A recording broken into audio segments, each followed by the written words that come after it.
Sir आजकल India में इतने सारे हार्ट अटैक के केसेस बढ़ रहे हैं, तो उसका क्या रीज़न हो सकता है? बहुत सुंदर क्वेश्चन है और ये समस्या हम सब फेस कर रहे हैं। उसका आंसर एकदम एक शब्द में देना तो बहुत मुश्किल है, बट इतना मैं जरूर बता सकता हूँ कि ये बात सही है कि इंडिया या अपना भारतवर्ष जो है, खास करके कुछ एशियन कंट्रीज में भी अगर हम देखे जाए तो भारत में हार्ट की समस्या सबसे ज्यादा है। जो हार्ट अटैक आज से 20-30 साल पहले 55-60 या उसके ऊपर उम्र में आने की संभावना रहती थी, वो आज हम देख रहे हैं कि 50% हार्ट अटैक जो है और लेस देन 40 ईयर्स की एज में आने लगे हैं। बेसिकली हम इंडियंस जो है वो शायद कुदरत ने इस प्रकार के बना है कि हम वी आर मैन्युअल लेबरर, हमको सिर्फ हार्ड वर्क करना है। जैसे ही हमारा सोफिस्टिकेशन आया, जैसे ही manual work replace by machine, जैसे ही गांव जो है उसमें हार्ड वर्क होता था, उसका अर्बनाइजेशन होने लगा, शहरीकरण होने लगा, हमारी खान पान की शैली बदलने लगी। ये सब चीज अलग अलग कंट्रीज में यानी कि ऑल ओवर द वर्ल्ड हो रहा है। लेकिन अगर हम कंपेयर करें तो जापान से हार्ट की डिसीज का कंपैरिजन करें तो वी हैव 25% हाई रिस्क, 25% होंगे ज्यादा चांसेस है। अगर हमारी एकदम पड़ोसी कंट्री चाइना के साथ कंपेयर करें तो हमारा 6 टाइम्स हायर रेट है। ठीक है, अगर हम कंपेयर करें कि नॉन वेज खाना, अल्कोहल कंजप्शन,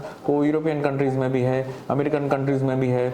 तो ये सभी चीज जो लाइफस्टाइल चेंजेस हो रहे हैं वो पूरे वर्ल्ड में हो रहे हैं। लेकिन भारत ही क्यों अकेला सफर कर रहा है? Because we are basically genetically loaded gun. हमारा जीन्स इतना खराब है कि वो हार्ट की बीमारी को जो है वो तुरंत न्योता देता है। एक ट्रिगर की जरूरत होती है। अगर गन है वो लोडेड है, उसको खाली एक ट्रिगर दबा दिया तो वहां से गोली छूट जाएगी। इसी तरह से कोई भी एक छोटा सा एनवायरमेंटल फैक्टर भी अगर मिल गया, हमको डायबिटीज आ गया, या हमको स्मोकिंग हमने शुरू कर दिया, या हमारा कोलेस्ट्रॉल ज्यादा है, या स्ट्रेस लेवल बढ़ गया है, या हमारा एक्सरसाइज बिल्कुल कम हो गया है, तो ये सभी चीजें जो है वो अपने को हार्ट के रूप में, हार्ट के डिसीज के रूप में अपने को पेनल्टी देनी पड़ती है। तो मैं यही बताऊंगा कि कुदरत ने हमको सिर्फ मैन्युअल लेबर बनाया है। हमने जो सोफिस्टिकेशन लिया वो कुदरत को पसंद नहीं है शायद, और इसीलिए हम ज्यादा समस्या का सामना कर रहे हैं। Thank you.